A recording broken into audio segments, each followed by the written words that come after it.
तो last video के अंदर हमने ईस्ट इंडिया कंपनी ने इंडिया के अंदर जब अपना ट्रेड चालू किया था उसके बारे में हमने बात की थी। तो हमने ये भी बात की थी कि जो भारत है यानी इंडिया इंडिया के अंदर जो ईस्ट इंडिया कंपनी थी उसने सबसे पहले कि इंडिया में पहली जो इंग्लिश फैक्ट्री थी वो यहाँ पे लगी थी। कब लगी थी? तो वो 1651 के अंदर जो है वो पहली इंग्लिश फैक्ट्री जो है वो इंडिया के अंदर लगाई गई थी। ये कहाँ पे लगाई गई थी? ये लगी थी हुगली नदी के किनारे, यानी जो आपकी जो हुगली कैनल हुगली रिवर है उसके किनारे। अब ये है कहाँ?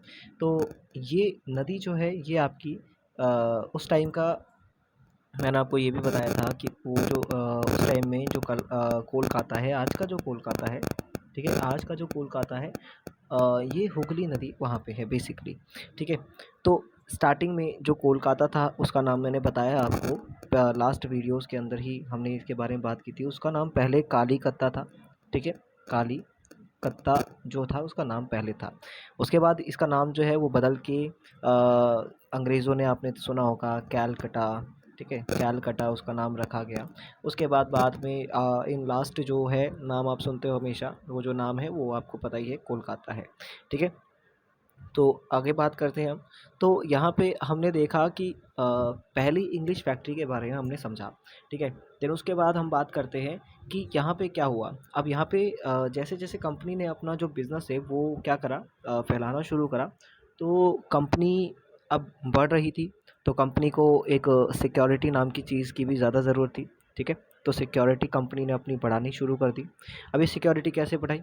तो कंपनी ने जिस जगह ये जैसे सपोज़ कि ये मान लो ये कंपनी का ये कंपनी है, ये कंपनी का एक सेंटर है जहाँ पे वो अपना बिज़नेस कर रही है, ठीक है। तो इस सेंटर के चारों तरफ, यानी चारों तरफ जो कंपनी है, कंपनी ने किले, यानी कि उन्होंने क्या करा, उन्होंने दीवारें खड़ी कर दी ताकि कंपनी जो है वो अपने बिज़नेस को दूसरे लोगों से बचा सके, ठीक है। ठीक है, आगे चलते हैं। उसके बाद कंपनी ने, अब हम बात करते हैं कि क्या हुआ बाद में। बाद में जो ईस्ट इंडिया कंपनी थी, ईस्ट इंडिया कंपनी ने एक तरह का फरमान जिसे हम कहते हैं, ये जो आप वर्ड देख रहे हो फरमान, दिस इज़ अ वर्ड, ये है क्या? फरमान का मतलब होता है एक तरह का नोटिस, ठीक है, जो कि ये नोटिस जो है वो जो मुगल्स थे, मुगल एम्परर जो आपके औरंगज़ेब थे, ठीक है। तो जो औरंगज़ेब थे उनके सामने एक फरमान रखा जाता है जिसमें कंपनी जो है औरंगज़ेब को ये कहती है कि हम जो भी ट्रेड करेंगे वो ट्रेड हमारा टैक्स लेस होना चाहिए, यानी कि उसमें किसी भी तरह का हम टैक्स नहीं देंगे। तो कंपनी ने एक जो फरमान है वो कंपनी सॉरी औरंगज़ेब के सामने रखा, ठीक है। जिसकी वजह से, अब इसकी वजह से क्या हुआ, अब इस फरमान की वजह से जो स्मॉल मर्चेंट्स थे ना, स्मॉल जो आपके मर्चेंट्स थे, उनके अंदर एक आक्रोश देखने को मिला। अब ये आक्रोश कैसे देखने को मिला? क्योंकि अब कंपनी जो है, अब कंपनी जो है वो बिना टैक्स के, यानी कि किसी भी तरह का वो टैक्स नहीं देगी। अब जब कंपनी टैक्स नहीं देगी तो कंपनी के जो दूसरे जो ऑफिसर्स हैं जो कि अपने साइड बाय साइड बिजनेस करते हैं, उनको एक तरह का नुकसान जो है वो अपना फेस कर रहे थे। तो उन्होंने भी क्या करा, उन्होंने भी ये बात रखी कि हम भी किसी तरह का टैक्स जो है वो औरंगज़ेब को नहीं देंगे। तो जब कंपनी की वजह से जो टैक्सेशन था, यानी जो टैक्स कलेक्शन था, वो बहुत ज़्यादा क्या हो गया था, कम हो गया था। तो यहाँ पे इस तरह की जो प्रॉब्लम है वो यहाँ पे जो बंगाल था वो फेस कर रहा था उस टाइम पे, ठीक है। अब यहाँ पे कंपनी को एक अथॉरिटी मिल गई थी व्यापार करने की, यानी कि ट्रेड करने की एक अथॉरिटी जो है वो कंपनी के पास थी। लेकिन औरंगज़ेब की इस अलाउंस में, यानी कि जो औरंगज़ेब ने जो हुक्म दिया कि ईस्ट इंडिया कंपनी से किसी भी तरह का जो टैक्स है वो नहीं लिया जाएगा। ये प्रॉब्लम जो है ये आगे जाके बहुत बड़ी जो है एक ट्रेजेडी में कन्वर्ट हो जाती है, यानी कि बहुत बड़ी प्रॉब्लम जो है वो आगे जाके बन जाती है। बाद में क्या होता है कि यहाँ पे एक बंगाल के नवाब होते हैं जिनका नाम था मुर्शिद कुली खान, ठीक है। तो मुर्शिद कुली खान जो थे वो इस डिसीजन के बिल्कुल क्या थे, खिलाफ थे, यानी कि वो अपोजिट में थे, ठीक है, वो बिल्कुल विपक्ष में थे इसके, यानी वो बिल्कुल नहीं चाहते थे कि जो बाहर की कंपनी है, ठीक है, वो इंडिया के अंदर काम करे लेकिन वो टैक्स ना दे, तो ऐसे तो बिल्कुल भी उनको मंजूर नहीं था। तो इसको देख के अब जो मुर्शिद कुली खान था उन्होंने क्या करा, उन्होंने इनका क्या करा, विरोध करा, यानी कि इनके खिलाफ वो क्या थे, उन्होंने इनको एक तरह से बॉयकॉट करने की जो है डिमांड जो है वो रखी, ठीक है। तो यहाँ पे एक जो मुर्शिद कुली खान थे, ये याद रखना है आपको कि ये बंगाल के नवाब थे, ठीक है, बंगाल के नवाब थे, इनके बाद भी दो नवाब और थे, ठीक है, जिनका जिनके जो कंपनी के ऊपर भारी पड़े थे, ठीक है। अब यहाँ पे हमने स्टार्टिंग में ही पढ़ा था कि 1707 के अंदर, यानी 1707 में जो औरंगज़ेब था, उनकी डेथ हो गई थी, ठीक है। अब उनकी डेथ के बाद हमने ये भी पढ़ा था कि जितने भी जो सूबेदार लोग थे, सूबेदार होते कौन है, बेसिकली जो उस टाइम के छोटे छोटे जो ज़मींदार हुआ करते थे, यानी कि लैंडलॉर्ड जो हुआ करते थे, इन्होंने क्या करा, इन्होंने अपनी पावर दिखाना शुरू कर दिया भाई। इन्होंने बोला कि भाई हम भी अपने अलग अलग बिजनेसेस बनाएंगे, ठीक है, हम किसी की बात नहीं मानेंगे। इन्होंने क्या करा, अपनी जो एक रीजनल पावर थी उसको दिखाना इन्होंने शुरू कर दिया, ठीक है। उसके बाद यहाँ पे क्या होता है कि यहाँ पे जो मुर्शिद कुली खान होते हैं, मुर्शिद कुली खान, ठीक है, यहाँ पे आपको याद रखना है, ये आपका नाम ये है मुर्शिद कुली खान का, ठीक है, यहाँ पे आपका नाम है मुर्शिद कुली खान का, ठीक है, ये रहा। तो इसके बाद यानी कि जब इनकी डेथ हो गई, ठीक है, जब इनकी डेथ हो गई, तो इनकी डेथ के बाद क्या हुआ, इनकी डेथ के बाद बंगाल का एक नया नवाब बना, ठीक है, बंगाल का एक नया नवाब जो है वो बन के आया, वो कौन थे, वो थे अलीवर्दी खान, ठीक है, नाम याद रखना आपको, अलीवर्दी खान। अलीवर्दी खान जो है वो बंगाल के नवाब बने, ठीक है।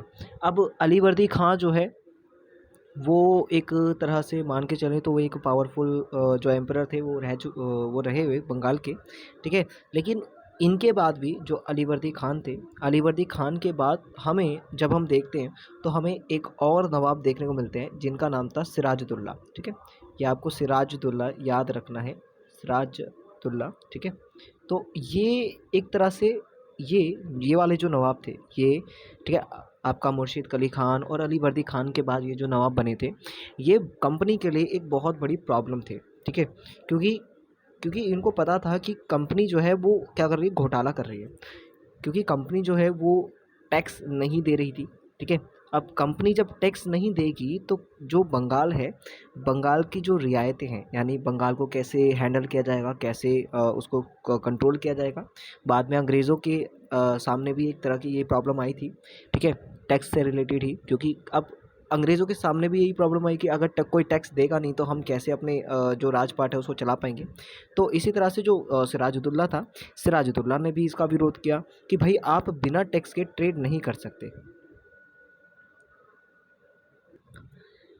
अब यहाँ पे प्रॉब्लम कंपनी को क्या लगी, कंपनी को प्रॉब्लम ये लगी कि भाई यहाँ पे आपने अब सुना होगा, ये आपने मुर्शिद कुली खान के बारे में मैंने आपको बताया, अलीवर्दी खान के बारे में मैंने आपको बताया, भाई ये तो इतना नहीं बोल रहे थे।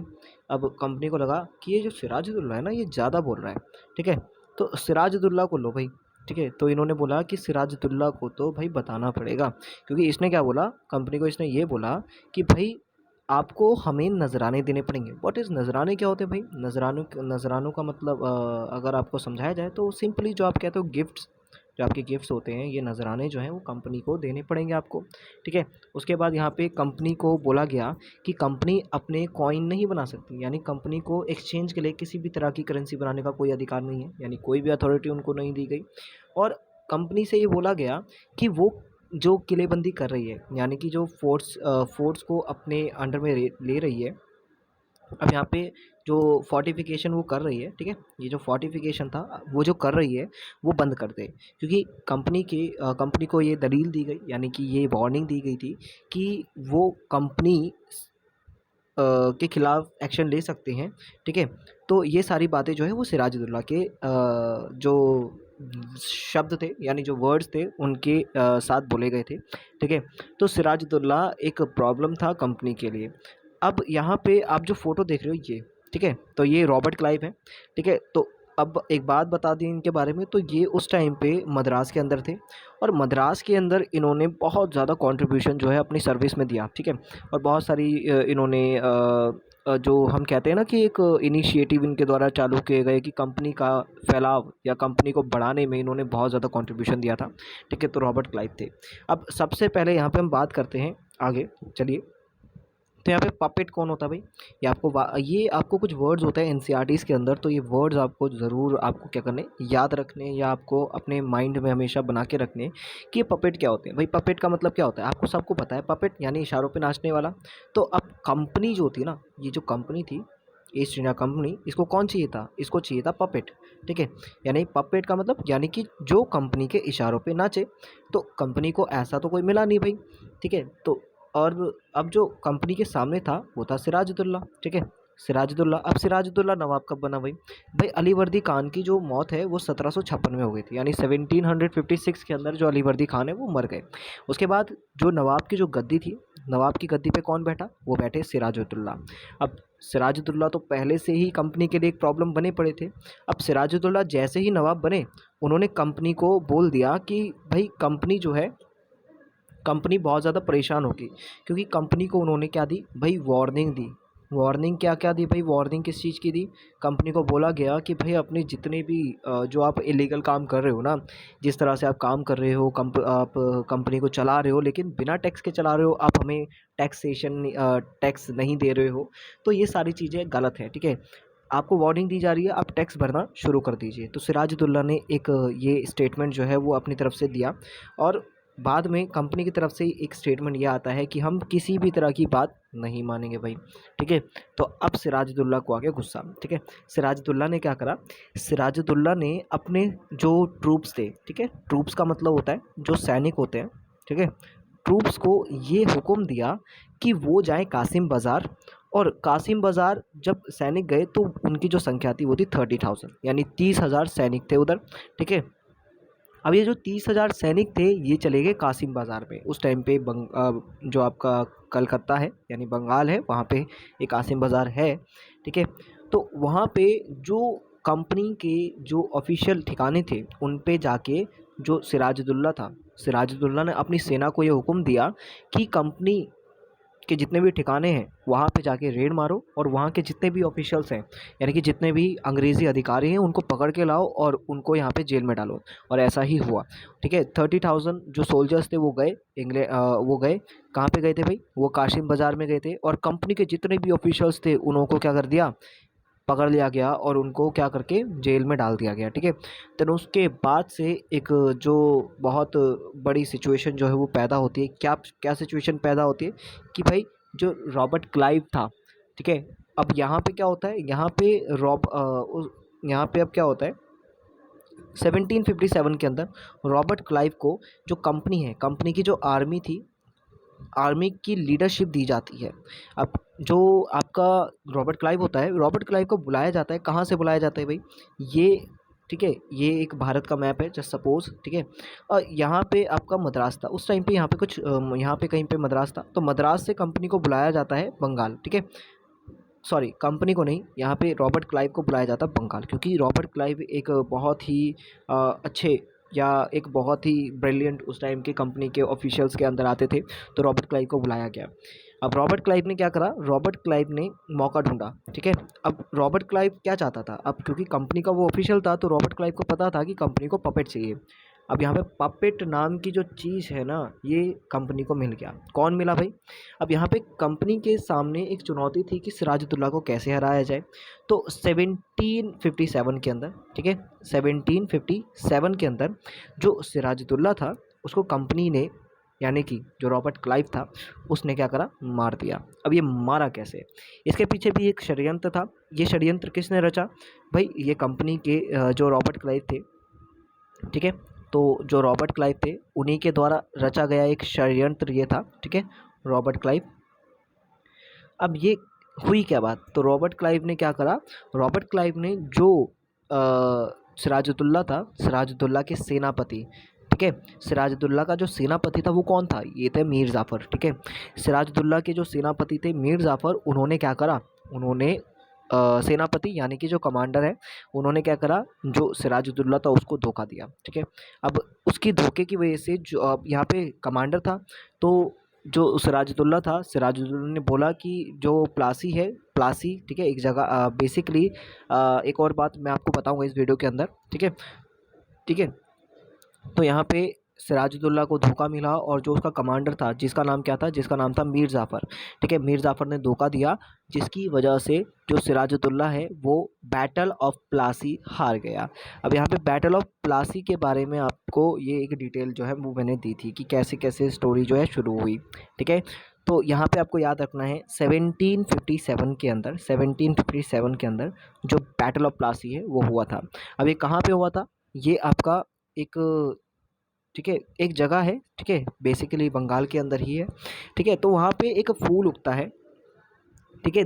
अब यहाँ पे हम बात करते हैं दरअसल है क्या ये, ठीक है, जो हम प्लासी पढ़ते हैं ना वो उसे अंग्रेज़ों ने क्या ये जो प्लासी हम पढ़ते हैं ये बेसिकली पलासी एक वर्ड है, पलासी, जिसे अंग्रेज़ों ने बिगाड़ कर प्लासी कर दिया भाई। अब ये प्लासी नाम है क्यों इस जगह का, तो इधर हम बात करते हैं एक वर्ड की हम बात करते हैं यहाँ पे। ये वर्ड है, एक है प्लासी, ठीक है, ये प्लासी यानी जो अंग्रेज़ों ने बोला था प्लासी, ठीक है, और एक है पलासी, ठीक है। एक वर्ड है पलासी, एक वर्ड है आपका पलासे, ठीक है, एक वर्ड है आपका पलासे, ठीक है, पलासे आपका एक वर्ड है, ये वर्ड, ठीक है, ये एक जगह है बंगाल के अंदर, ठीक है। अब ये प्लासी जगह नहीं है, ये पलासी जगह है, ठीक है। यहाँ पे उगने वाला एक फूल है, ठीक है, यहाँ पे एक फूल उगता है जिसका नाम है पलाश, ठीक है। ये फूल जो है इसका नाम है पलाश, पलाश इसका फूल का नाम है। अब ये फूल है क्या, इस फूल का इस्तेमाल जो है आप जितनी जो होली में आप जो रेड कलर का जो गुलाल आप इस्तेमाल करते हो, उस गुलाल को बनाने के लिए इस पलाश फूल का जो है इस्तेमाल जो है यूज़ जो है वो किया जाता है, ठीक है। तो जो प्लासी का जो बैटल है वो इसके जिस जगह पे ये हुआ, जिसका नाम पलासी था, उसका नाम बिगाड़ के अंग्रेज़ों ने क्या कर दिया, उसका नाम बिगाड़ के अंग्रेज़ों ने कर दिया पलासी।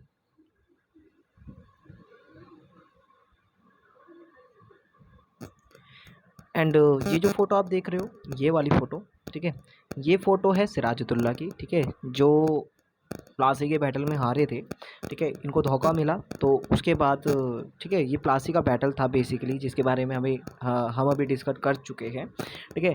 देन इसके बाद हम बात करते हैं कि बाद में क्या होता है भाई। तो यहाँ पे जब सिराजुद्दौला हार जाते हैं, ठीक है, सिराजुद्दौला के हारने के बाद यहाँ पे कंपनी की तरफ से जो मीर जाफ़र होता है उसको नवाब बना दिया जाता है, ठीक है। देन उसके बाद कंपनी जो अपनी इच्छाएं या जो कंपनी को चाहिए होता है वो मीर जाफ़र क्या करता है, पूरी करता है।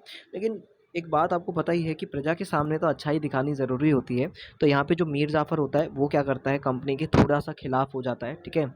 यहाँ पे कंपनी का विरोध करना वो भी शुरू कर देता है, क्योंकि कंपनी उससे हर एक चीज़ वो करवा लेती है जो उसकी जो जनता है या जो उसकी प्रजा है, जो सिटीजन्स हैं उनके खिलाफ हो। तो इसने भी क्या करा, इसने भी क्या करा, उसके मतलब खिलाफ, कंपनी के खिलाफ क्या करा, प्रोटेस्ट करना चालू कर दिया, ठीक है। देन उसके बाद क्या होता है कि मीर जाफ़र को रिप्लेस कर दिया जाता है। अब मीर जाफ़र की जगह मीर कासिम को लेकर आया जाता है।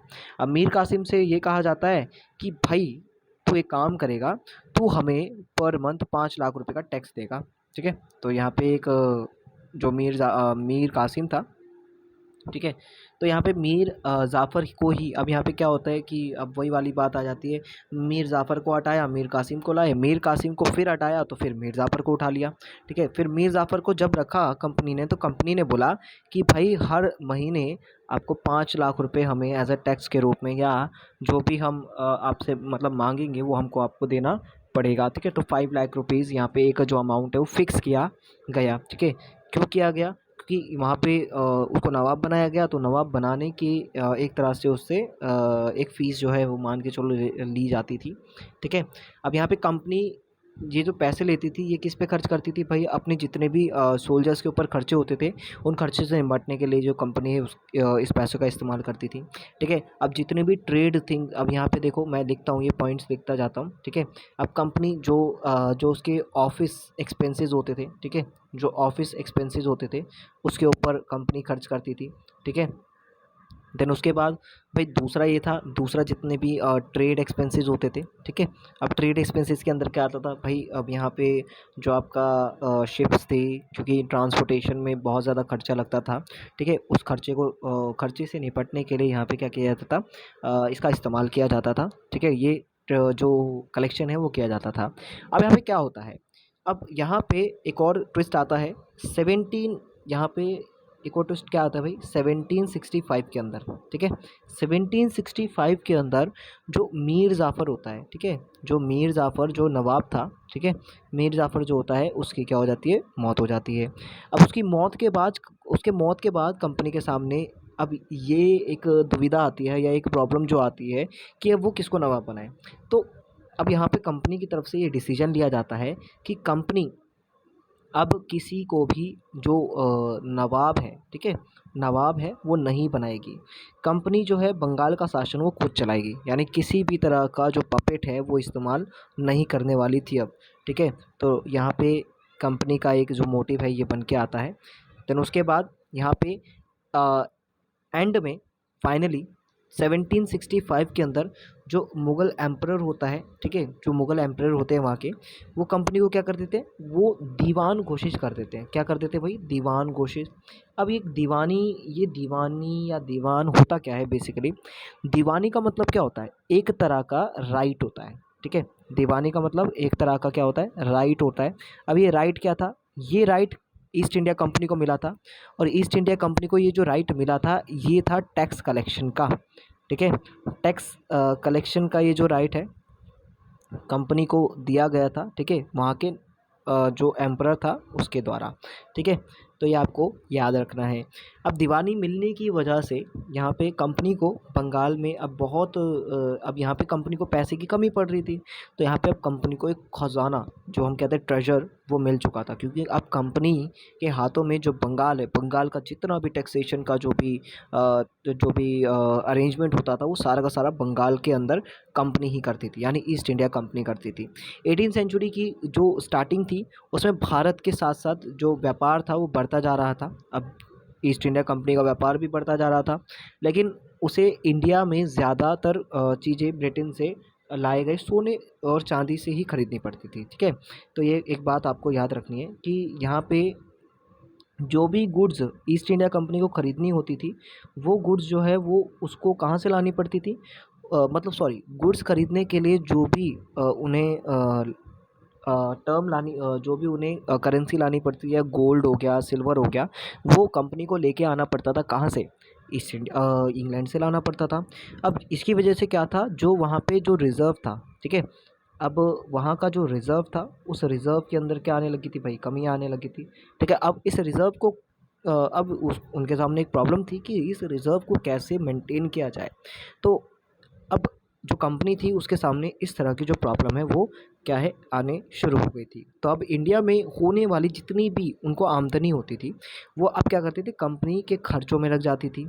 ठीक है, अब जो भी कमाई होती थी कंपनी को, तो भारत में जितनी भी, अब यहाँ पे सिल्क हो गया, जितने भी रेशमी कपड़े होते थे उनको ख़रीदने में, या अपनी फ़ौज को संभालने में, या कलकत्ते में जितने भी किले थे या जितने भी दफ्तर थे उनको बनाने के लिए वो सारे पैसे क्या होते थे, खर्च हो जाते थे।